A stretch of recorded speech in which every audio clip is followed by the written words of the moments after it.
ಚರ್ಚೆ ಮುಂದುವರಿಸ್ತಾ ಹೋಗೋಣ. ಅಶೋಕ್ ಗೌಡ್ರ, ನಿಮ್ಗೊಂಥರ ಒಳಗೊಳಗೆ ಖುಷಿ ಅಲ್ವಾ ಬಿಜೆಪಿ ಅವರಿಗೆ ಇದನ್ನೆಲ್ಲ ನೋಡಿ ನೋಡಿ?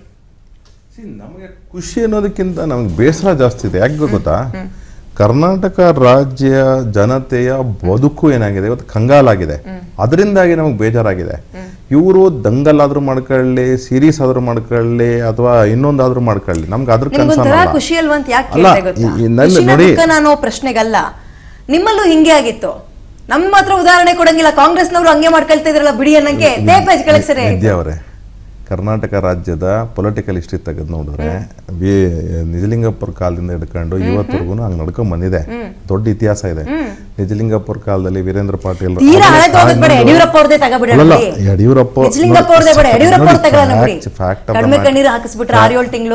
Fact of the matter remains that Karnataka history has seen a lot. ಆಯ್ತಾ, ಕರ್ನಾಟಕದಲ್ಲಿ ಯಾವತ್ತೂ ಸಹ ನಿಮಗೆ ಒಂದು ಬಿಹಾರ್ ಥರ ಓಪ್ಲೆಸ್ ಸ್ಟೇಟ್ಗೂ ಹೋಗಲಿಲ್ಲ, ಅಥವಾ 20 ವರ್ಷ ಒಬ್ಬರೇ ಮುಖ್ಯಮಂತ್ರಿ ಆಗಿರ್ತಕ್ಕಂಥ ಸ್ಟೇಟ್ಗೂ ಬಂದಿರಲಿಲ್ಲ. ಆಯಿತಾ, ಅದು ಒಂದು ಫ್ಯಾಕ್ಟ್. ಅದು ಆದರೆ ನಮಗೆ ಇವತ್ತು ಕರ್ನಾಟಕದ ನೀವು ಪೊಲಿಟಿಕಲ್ ಹಿಸ್ಟ್ರಿ ಮಾತಾಡೋದಾದ್ರೆ I can go from Nijalingappa Kengal ಆದ್ಮೇಲೆ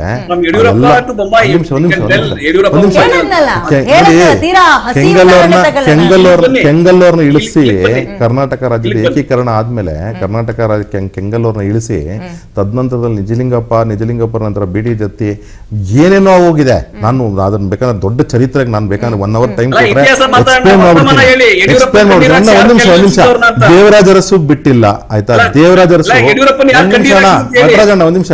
ದೇವರಾಜ ಅರಸು ಅವರು ಎಂತ ಮಹಾನ್ ಸೋಷಿಯಲಿಸ್ಟ್, ಮಹಾನ್ ರಿಫಾರ್ಮರ್. ಆಯ್ತಾ, ಮಹಾನ್ ರಿಫಾರ್ಮರ್ನ ಕಿತ್ತಿ ಎಸ್ದು ಕರ್ನಾಟಕದಲ್ಲಿ ಗುಂಡೂರಾವ್ ಅಂತ ಒಬ್ಬ ಮುಖ್ಯಮಂತ್ರಿ ಮಾಡಿ, ಆ ಗುಂಡೂರಾವು ಕರ್ನಾಟಕ ರಾಜ್ಯಕ್ಕೆ ಒಂದು ಶಾಪ ಅಂತ ಅಂದ್ಬಿಟ್ಟು ಜನ ಮಾತಾಡಿ ಪೇಪರ್ಗಳಲ್ಲಿ ಪತ್ರಿಕೆಗಳು ಬಂದಿರತಕ್ಕಂಥದ್ದು ವಾಸ್ತವ. ಆಯ್ತಾ, ತದನಂತರದಲ್ಲಿ ವೀರೇಂದ್ರ ಪಾಟೀಲ್ ನಡೆಸಿಕೊಂಡಂತ ರೀತಿ, ಬಂಗಾರಪ್ಪನವ್ರನ್ನ ನಡೆಸಿಕೊಂಡಂತ ರೀತಿ, ಅದಾದ್ಮೇಲೆ ಧರಮ್ ಸಿಂಗ್ ದೊಡ್ಡ ಇತಿಹಾಸ. ಈಗ ಈ ಮಸ್ಲೆ ಕಂದಿರಲ್ಲ ಬಿಡಿ, ಇದೆಲ್ಲ ಹೋಯ್ತು. 2023 ಚೆನ್ನಾಗಿತ್ತು, ಜನ ಕೇಳಿಸ್ಕೊಂತಿದ್ರು.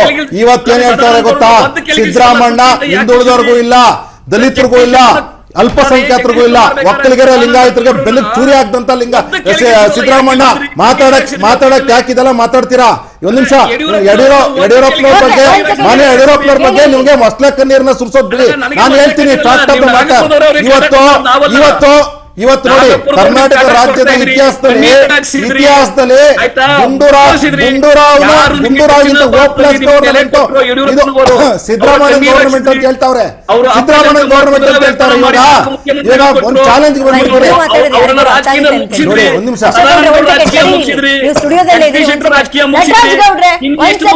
ಒಂದ್ ಸೆಕೆಂಡ್, ಇಬ್ರು ಬಾಯ್ ಕೊಟ್ರೆ ಯಾರಿಗಾರು ಅರ್ಥ ಆಗುತ್ತೆ ಅಂದ್ಕೊಂಡಿದ್ದೀರಾ?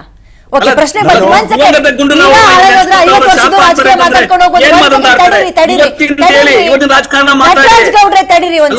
ಯಡಿಯೂರಪ್ಪ ಎಲ್ ಕಣ್ಣೀರ್ ಹಾಕ್ತವ್ರೆ, ಜಗದೀಶ್ ಶೆಟ್ಟರ್ ಎಲ್ ಕಣ್ಣೀರ್ ಹಾಕ್ತವ್ರೆ, ಬೊಮ್ಮಾಯಿಯವ್ರನ್ನ ಯಾವ ಮೂಲಕ ಮುಗಿಸಿದ್ದೀರಿ?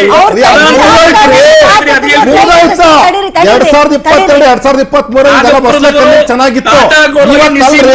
ಇವತ್ತು ಉತ್ತರ ಕೊಡ್ರಿ. ನಾವು ಉತ್ತರ ನಟರಾಜ್ ಗೌಡ್ರೆ, ನಾವು ಉತ್ತರ ಕೊಟ್ಟು ಆಯ್ತಾ, ನಮಗೇನು ಚುನಾವಣೆ ರಿಸಲ್ಟ್ ಬಂತು. ಆಯ್ತಾ, ನೀ ಉತ್ತರ ಕೊಡತಕ್ಕಂತ ಸಮಯ ಇವತ್ತು ನಿಮ್ದು. ಇವತ್ತೇನಾಗಿದೆ ಉತ್ತರ ಕೊಟ್ಟಿದ್ದೀನಿ. ನಟರಾಜ್ ಗೌಡ್ರೆ ಒಂದ್ ಸೆಕೆಂಡ್, ಈಗ ಟಾಪಿಕ್ ಡೈವರ್ಟ್ ಆಗೋದ್ ಬೇಡ. ಆಯ್ತು, ನೀವು ಬಿಜೆಪಿ ಅವರು ವಿರೋಧ ಪಕ್ಷದಲ್ಲಿ ಕೂತ್ಕೊಂಡು ಏನ್ ಮಾಡ್ತಿದ್ರಿ ನೋಡಿ? ಬೆಂಕಿ ಚಳಿ ಕಾಯಿಸ್ಕೊಂತ ಇದ್ದೀರಾ? ಒಂದ್ ನಿಮಿಷ, ಕರೆಕ್ಟ್ ಪ್ರಶ್ನೆ ಇದು. ಈಗ ನಾವು ಹೋರಾಟ ಮಾಡಿದ್ರಿಂದಾನೇ ಅನೇಕ ವಿಚಾರಗಳು ಸಾಲ್ವ್ ಆಗ್ತಿರ್ತಕ್ಕಂತಹದ್ದು. ಏನಕ್ಕೆ ಅಂತ ಹೇಳಿದ್ರೆ ನೋಡಿ, ಯಾವ್ದು ನಿಮ್ಮ ಹೋರಾಟ? ಒಂದ್ ನಿಮಿಷ. ಈಗ ಮೈಸೂರು ಮುಡಾ ಕೇಸ್ನಲ್ಲಿ ನಮ್ಮ ಹೋರಾಟದಿಂದ 14 ಸೈಟ್ ಸರೆಂಡರ್ ಆಯ್ತು. ನಮ್ಮ ಹೋರಾಟದಿಂದ ಹೇಳ್ಬಿಡಿ ನೋಡಿ ಅದೂ ಒಂದ್ ನಿಮಿಷ. 2017ರಲ್ಲಿ ಅಲಾಟ್ಮೆಂಟ್ಗೆ ಫೌಂಡೇಶನ್ ಹಾಕಿದ್ದೇನೆ ಸಿದ್ದರಾಮಣ್ಣ. ಆಯ್ತಾ, ಇರ್ಲಿ, ನನ್ನ ಅದರ ಬಗ್ಗೆ ನಾನೇ ಓದಿ ನಾನೇ 2 ವಿಡಿಯೋ ಮಾಡಿದ್ದೀನಿ. ಇರ್ಲಿ, ಅದೆಲ್ಲ ಒಂದ್ ಕಡೆಗೆ. ವಿಚಾರ ಏನು ಅಂತ ಹೇಳಿದ್ರೆ, ನಮ್ಮ ಬಿಜೆಪಿ ಅವರು ಇರೋದ್ರಿಂದಾನೇ ಅನೇಕ ವಿಚಾರಗಳು ಕರ್ನಾಟಕ ಜನತೆಗೆ ಇವತ್ತು ಉಸಿರಾಡ್ಕೊಂಡಿದ್ದಾರೆ. ಇಲ್ಲ ಅಂದಿದ್ರೆ ಇವ್ರ ಆ ಕ್ರೈಮ್ ಇದೆಯಲ್ಲ, ಹೆಂಗಸರುಗಳ ಮೇಲೆ ಕ್ರೈಮು, ಅದನ್ನ ಯಾವ ಮಟ್ಟಕ್ಕೆ ತೆಗೆದುಕೊಂಡೋಗಿದ್ರು? ಓಲೈಕೆ ಇದೆಯಲ್ಲ, ರಾಜಕಾರಣ ಆ ಓಲೈಕೆ ರಾಜಕಾರಣ. ಅದರಿಂದಾಗಿ ಇವತ್ತು ಮನುಷ್ಯ ವಿದ್ಯಾಲಯ ಕೇಳಿಸ್ಕೊಳ್ಳಿ, ಇವತ್ತು ಮುಸ್ಲಿಂ ಮುಖಂಡ ಹೇಳ್ತಾವನೆ, ಸಿದ್ದರಾಮಯ್ಯ ಚಾಲೆಂಜ್ ಮಾಡ್ತಾವನೆ. ಏನಂತ ಗೊತ್ತಾ? ನಿಮ್ದೆಲ್ಲ ಸಮುದಾಯನೇ ಇಲ್ರಿ, ನನ್ನ ಸಮುದಾಯನೇ ಇವತ್ತು ರಾಜ್ಯದಲ್ಲಿ ಹೈಯೆಸ್ಟ್ ಅಂತ ಹೇಳ್ತಾವ್ರೆ. ಆಯ್ತಾ? ಇದು ಮಾಡಿರ್ತಕ್ಕಂಥದ್ದು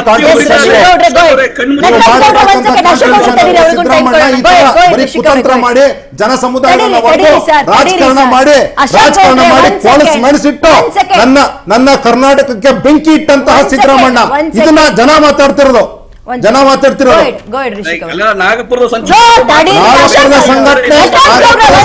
ನಮ್ಮಿಂದ ನಿಂತಿರೋದ್ರಿಂದಾನೇ ನಾವು ನಿಮ್ಮನ್ನ ಪ್ರಶ್ನೆ ಮಾಡ್ತಾ ಇದೀವಿ. ತುಂಬಾ ಗಟ್ಟಿಯಾಗಿ ಪ್ರಶ್ನೆ ಮಾಡ್ತಾ ಇದೀವಿ. ಏನಂತ ಗೊತ್ತಾ?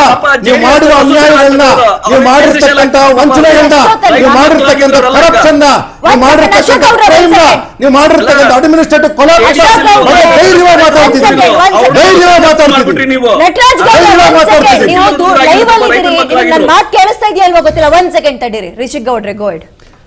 ನಟರಾಜ್ ಅವರೇ, ತಮಗೆ ನಾನು ಕೆಲವೊಂದು ಪ್ರಶ್ನೆಗಳನ್ನ ಕೇಳ್ತಿದ್ದೀನಿ.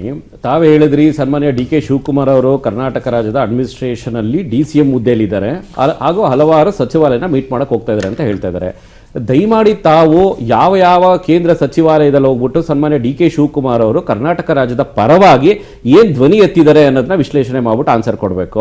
ಇತ್ತೀಚೆಗೆ ಸನ್ಮಾನ್ಯ ರಾಜನಾಥ್ ಸಿಂಗ್ ಅವ್ರನ್ನ ಹೋಗಿ ಭೇಟಿ ಮಾಡಿದಾಗ ಯಾವ ವಿಚಾರವಾಗಿ ಹೋಗಿದ್ದಾರೆ, ಎಲ್ಲಿ ಯಾವ 15ರಿಂದ 20 ಕಿಲೋಮೀಟರ್ ಒಳಗಡೆ ಏರ್ ಬೇಸ್ ಒಳಗಡೆ ನಿಮಗೆ ಏನು FIR ಜಾಸ್ತಿ ಆಗಬೇಕು, ಹೈಟ್ ರಿಸ್ಟ್ರಿಕ್ಷನ್ ಮಾಡ್ಕೊಂಡ್ ಬರಬೇಕು ಅಂತ ಈ ವಿಚಾರವಾಗಿ ಹೋಗಿ ಕೇಳಿದ್ದಾರೆ. ಬಿಟ್ರೆ ಬೇರೆ ಕರ್ನಾಟಕ ರಾಜ್ಯಕ್ಕೆ ಬರಬೇಕಾಗಿರೋ ಅಂತಂದ್ರೆ ಯಾವ್ಯಾವ ಮಿನಿಸ್ಟ್ರಿ ಹೋಗಿ ಕೇಳ್ಕೊಂಡ್ ಬಂದಿದ್ದಾರೆ ಅಂತ ಕರ್ನಾಟಕ ರಾಜ್ಯಕ್ಕೆ ತಾವು ಹೇಳ್ಬೇಕಾಗ್ತದೆ. ಎರಡನೇದು. ಇನ್ನು ಮೂರನೇದು, ಈಗ ಅವರು ಆಸ್ ಎ KPCC ಪ್ರೆಸಿಡೆಂಟ್ ಆಗಿಬಿಟ್ಟು ಯಾವ ಎಲೆಕ್ಷನ್ ಯಾವ ಸ್ಟೇಟ್ಗೆ ಎಷ್ಟನ ಹೋಗ್ಲಿ, ನಮ್ಗೆ ಅದ್ರೆ ತಕರಾರಿಲ್ಲ, ಅದು ನಿಮ್ಮ ಆಂತರಿಕವಾಗಿರುವಂತಹ ವಿಚಾರಗಳು. ಆದ್ರೆ ಒಬ್ರು ರೆಸ್ಪಾನ್ಸಿಬಲ್ DCM ಆಗಿಬಿಟ್ಟು ತಾವು ದಯಮಾಡಿ ಹೇಳಿ, ಇಲ್ಲಿರುವಂತ ಅವ್ರ ಆಫೀಸಲ್ಲಿ ಎಷ್ಟು ದಿನ ಅಟೆಂಡೆನ್ಸ್ ಹಾಕಿದ್ದಾರೆ, ಇಲ್ಲಿರುವಂತ ಅವ್ರ ಖಾತೆಗಳನ್ನ ಎಷ್ಟೆಷ್ಟು ದಿನ ನಿವಾರಿಸಿದ್ದಾರೆ. ಆಮೇಲೆ ಈಗ ಬ್ಯಾಂಗ್ಳೂರ್ ಉಸ್ತುವಾರಿ ಸಚಿವರಾಗಿದ್ದಾರಲ್ವಾ, GBA ಎಲೆಕ್ಷನ್ಸ್ ಯಾವಾಗ ಮಾಡ್ತೀರಾ? GBA ಎಲೆಕ್ಷನ್ಸ್ ಮಾಡ್ತಿಲ್ಲ, ಬರೀ ಆಫೀಸರ್ಸ್ ಗಳಿಗೆ ಪವರ್ ಕೊಟ್ಬಿಟ್ಟಿದಿರಲ್ವಾ, ಅದಕ್ಕೆ ಫಂಡ್ಸ್ ಇದೆಯಾ, ಹ್ಯೂಮನ್ ರಿಸೋರ್ಸ್ ಗಳು ಇದೆಯಾ, ಅಥವಾ ಸುಪ್ರೀಂ ಕೋರ್ಟ್ ಏನ್ ಚಾಟಿ ಬೀಸಿದೆ, ಅದಕ್ಕೆ ಯಾವ ರೀತಿ ಉತ್ತರ ಕೊಟ್ಟಿದ್ದೀರಾ? ಇದೆಲ್ಲದಕ್ಕೂ ದಯಮಾಡಿ ಉತ್ತರ ಕೊಡಬೇಕು. ರಿಷಿ ಗೌಡ್ರೆ, ಒಂದ್ ಸೆಕೆಂಡ್. ನಟರಾಜ್ ಗೌಡ್ರೆ, ರಿಷಿ ಗೌಡ್ರು ಪ್ರಶ್ನೆಗೆ ಇನ್ನೊಂದು ಆಡ್ ಮಾಡ್ಬಿಡ್ತೀನಿ. GBA ಎಲೆಕ್ಷನ್ ಮಾಡಕ್ಕೂ ಆಗಲ್ವಾ ನಿಮ್ ಕೈಲಿ? ಸಂಬಳ ಇಲ್ಲ ಅಂತ ಕೊಟ್ಟವ್ರು. ಆಯ್ತು, ಈಗ JDS ವಕ್ತಾರರು ದೆಹಲಿಗೆ ಅಫಿಡವಿಟ್ ಕೊಟ್ಬಿಟ್ರಲ್ರಿ ಅವರು. ಒಂದ್ ನಿಮಿಷ ವಿದ್ಯಾ, ಕೊಡ್ಲೇ ಇಲ್ಲ, ಅಫಿಡವಿಟ್ ಕೊಟ್ಬಿಟ್ರಲ್ಲ, ಕೋರ್ಟ್ ತನಕ ಹೋಗ್ಬಿಟ್ರಲ್ಲ ಅವರು. ಆಯ್ತು, ನಿಮ್ ಪ್ರಶ್ನೆ ಬಂತು, ನನಗೆ ಅರ್ಥ ಆಯ್ತು. ಈಗ JDS ವಕ್ತಾರರು ಪ್ರಶ್ನೆ ಕೇಳಿದೆ, ಡಿ ಕೆ ಶಿವಕುಮಾರ್ ಅವರು ಡೆಲ್ಲಿಗೆ ಹೋಗಿದ್ದಾರಲ್ಲ, ಯಾವ್ಯಾವ ಸಚಿವರು ಮೀಟ್ ಮಾಡಿದ್ದಾರೆ, ಏನೇನು ಫೈಲ್ ಕೊಟ್ಟಿದ್ದಾರೆ, ಅದು ಮಾಹಿತಿ ಕೊಡಿ ಅಂತ. ಮೊನ್ನೆ ಡಿ ಕೆ ಶಿವಕುಮಾರ್ ಅವರು ಬೆಂಗಳೂರು ಬರ್ತಾರೆ, ನಾವು ಮಾಹಿತಿ ತಗೊಂಡಿದ್ದೆ, ಅವಾಗ ನಿಮ್ಗೂ ಮಾಹಿತಿಯನ್ನ ಸಾರ್ವಜನಿಕರಿಗೆ ಕೊಡೋಣ ಅಂತ. ಏನ್ ತಪ್ಪಿಲ್ಲ. ಆದ್ರೂ ನೀವು ಒಂದೇ ಒಂದು ಪ್ರಶ್ನೆ ಮಾಡಿದ್ರೆ, ರಾಜನಾಥ್ ಸಿಂಗ್ ಅವರು ಮೀಟಿಂಗ್ ಮಾಡಿದ್ದಾರೆ, ಬೆಂಗಳೂರು ಅರ್ಬನ್ ಡೆವಲಪ್ಮೆಂಟ್ ಬಗ್ಗೆ ಚರ್ಚೆ ಮಾಡಿದ್ದಾರೆ. ಅದು ನಾಟ್ ಬ್ಯಾಂಗ್ಳೂರ್ ಅರ್ಬನ್ ಡೆವಲಪ್ಮೆಂಟ್ ಬಗ್ಗೆ ಚರ್ಚೆ ಮಾಡಿಲ್ಲ. ಅವ್ರು ಮಾಡಿರುವಂತದ್ದು ಓನ್ಲಿ ಅವರಿಗೆ ಬೇಕಾಗಿರುವಂತ 10 to 15 ಕಿಲೋಮೀಟರ್ ಮಾತ್ರನೇ. JDS ನಾಯಕರಿಗೆ ಗೊತ್ತಾಗೋದಿಲ್ಲ, ಅದು ಬೆಂಗಳೂರು ಸಂಬಂಧಪಟ್ಟಿದ್ದೆ, ಅದು ಬೆಂಗಳೂರು ಅಭಿವೃದ್ಧಿಗೆ ಸಂಬಂಧಪಟ್ಟಿದ್ದ ವಿಷಯನೇ. ಹಾಗಾದ್ರೆ ನಿಮ್ಗೆ ಈಗ ಗೊರಗುಂಟೆ ಪಾಳ್ಯದಿಂದ ನಿಮಗೆ ಹೆಬ್ಬಾಳಗೆ ಹೋಗುವಂತದಲ್ಲಿ ಡಿಫೆನ್ಸ್ ಲ್ಯಾಂಡ್ ಹತ್ರ ನೀವು ಡಿಸ್ಕಷನ್ ಮಾಡಿ, ಆ ರೋಡ್ ಕಂಜೆಷನ್ ಆಗ್ತಾ ಇದೆಯಲ್ಲ, ಅದನ್ನ ಡಿಸ್ಕಷನ್ ಮಾಡಿ. ಅದೇ ರೀತಿ ಇರುವಂತ ಡಿಫೆನ್ಸ್ ಲ್ಯಾಂಡ್ ಪ್ರಶ್ನೆ ಕೇಳಿದ್ರೆ ಉತ್ತರ ಧೈರ್ಯ ಬೇಕು ನಿಮ್ಗೆ, ಉತ್ತರ ಕೆಲಸ ಧೈರ್ಯ ಮಾಡಿ.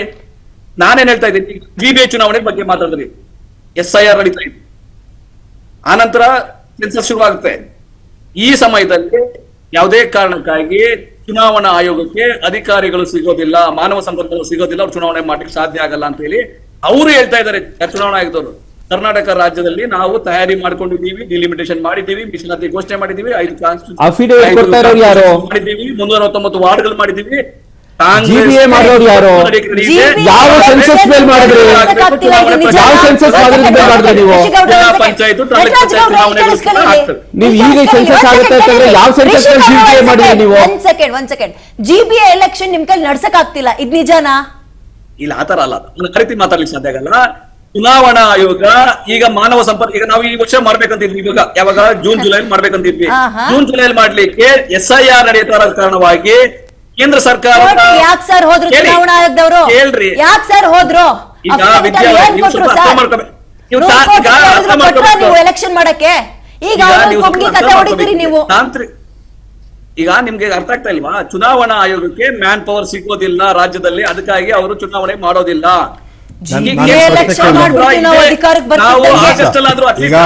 ಚುನಾವಣೆಯನ್ನ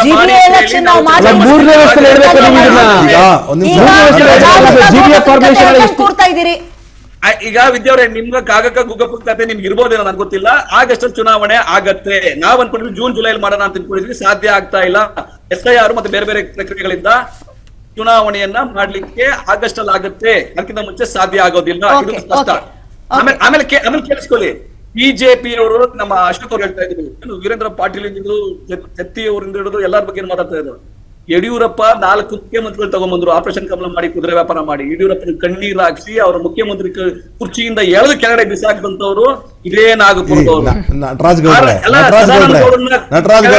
ಮುಗಿದ ಹೋದ ಅಧ್ಯಾಯಗಳ ಬಗ್ಗೆ ನಟರಾಜ್ ಗೌಡ್ರೆ ನಿಮ್ಮ ಪುಂಗಿ ಬಿಡೋದನ್ನ ನಿಲ್ಸಿ, ಒಂದ್ ನಿಮಿಷ ಪುಂಗಿ ಬಿಡೋದನ್ನ ನಿಲ್ಸಿ. ಜನ ನೋಡಿ ನೋಡಿ ಪುಂಗಿದಾಸ್ ಅಂತ ಹೆಸರಿಡ್ತಾರೆ. ಒಂದು ಎರಡನೇದು ಒಂದ್ ನಿಮಿಷ, ಇದು ಸಂಗಪ್ಪ ಆಗಿದ್ದಾರೆ, ಜೆಡಿ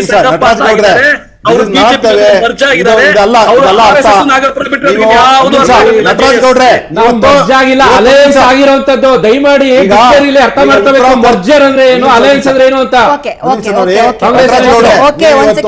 ಉತ್ತರ ಕೊಡಬೇಕಾಗಿರ್ತಕ್ಕಂಥದ್ದು ಕರ್ನಾಟಕ ರಾಜ್ಯ ಜನತೆಗೆ ಕಾಂಗ್ರೆಸ್ ಪಕ್ಷ ಆಡಳಿತದಲ್ಲಿರೋದ್ರಿಂದ ನೀವು ಉತ್ತರ ಕೊಡಬೇಕು.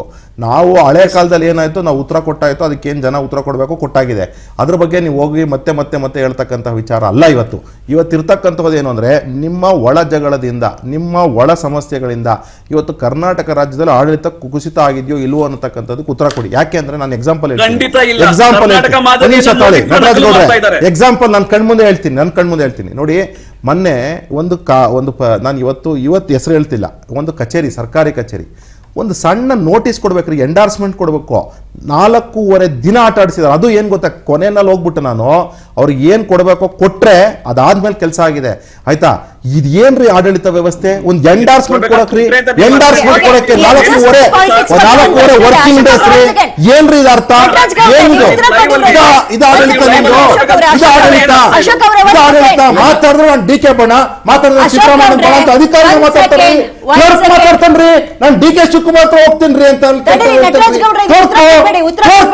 ಏನ್ರಿ ಅರ್ಥ? ಇದು ಆಡಳಿತ ವ್ಯವಸ್ಥೆ ಏನ್ರಿ?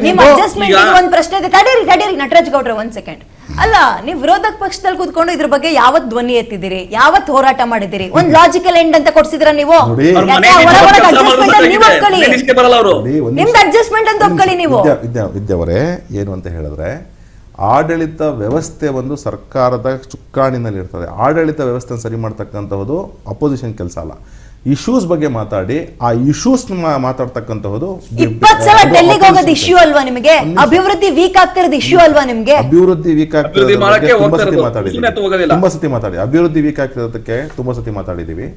ಡೆವಲಪ್ಮೆಂಟ್ ಆಗ್ತಿಲ್ಲ ಅಂತಕ್ಕಂಥದ್ದು ವಿಚಾರ ಮಾತಾಡಿದೀವಿ. ಕ್ರೈಮ್ ಜಾಸ್ತಿ ಆಗ್ತಿದೆ ಅಂತಕ್ಕಂಥದ್ದು ಮಾತಾಡಿದೀವಿ. ಕಂಪ್ಲೀಟ್ ಆಗಿ ರಾಜ್ಯದಲ್ಲಿ ಸಂಬಳ ಕೊಡೋಕೆ ದುಡ್ಡಿಲ್ಲ ಅಂತಕ್ಕಂಥದ್ರ ಬಗ್ಗೆನೂ ಮಾತಾಡ್ತಿದೀವಿ. ಆದರೆ ವಿಚಾರ ಏನು ಅಂದರೆ, ಆಡಳಿತ ವ್ಯವಸ್ಥೆ 3 ವರ್ಷದಿಂದ ಜಡ್ಡಿಡ್ದೋಗಿದೆ ಅನ್ನೋದಕ್ಕೆ ನೀವು ಯಾವುದೇ ಸರ್ಕಾರಿ ಕಚೇರಿಗೆ ಬನ್ನಿ, ಯಾವುದೇ ಕಚೇರಿಗೆ ಬನ್ನಿ, ನಾನೇ ಕರ್ಕೊಂಡು ಹೋಗ್ತೀನಿ. ಎಲ್ಲ ಕಚೇರಿಗಳಲ್ಲೂ ಸಹ ದಂಧೆ. ಅದು ಏನು ಗೊತ್ತಾ, ಅಕಸ್ಮಾತ್ ಯಾರು ಒಂದು 50 ಪೈಸೆ ತಗೊಂಡು ಇವತ್ತು 5,000 ಕೊಡ್ಬೇಕ್ರಿ. 5,000 ಒಂದು ಚಾನಲ್ ಕೆಲಸ ಆಗ್ತಿದ್ದು ಇವತ್ತು 5,000 ಕೊಡ್ಬೇಕು. ಅಂತಹ ಜಡ್ಡಿಡ್ದೋಗಿದೆ ನಿಮ್ಮ ಸರ್ಕಾರ. ಏನ್ ಮಾಡಿದಿರ ಅಂದ್ರೆ, ನಿಮಿಷ ನಟರಾಜ್ ಇವತ್ತು ಯಾವುದೇ ಕಚೇರಿಗೆ ಬನ್ನಿ, MS ಬಿಲ್ಡಿಂಗ್ ಇಂದ ಹಿಡ್ಕೊಂಡು ಕೊನೆಯಲ್ಲಿ ಇರ್ತಕ್ಕಂಥ ಪಂಚಾಯತ್ ಆಫೀಸ್ ವರೆಗೂ ಬನ್ನಿ, ಅಲ್ಲೂ ಸಹ DK ಬಣ, ಸಿದ್ದರಾಮಯ್ಯನ ಬಣ ಅಂತ ಅಂದ್ಬಿಟ್ಟು ಇಲ್ಲ ಅಂತ ಹೇಳಿದ್ರೆ ನಾನು ಡಿಬೇಟ್ ಬಿಟ್ಬಿಡ್ತೀನಿ. ಅಲ್ಲೂ ಅಧಿಕಾರದಲ್ಲಿ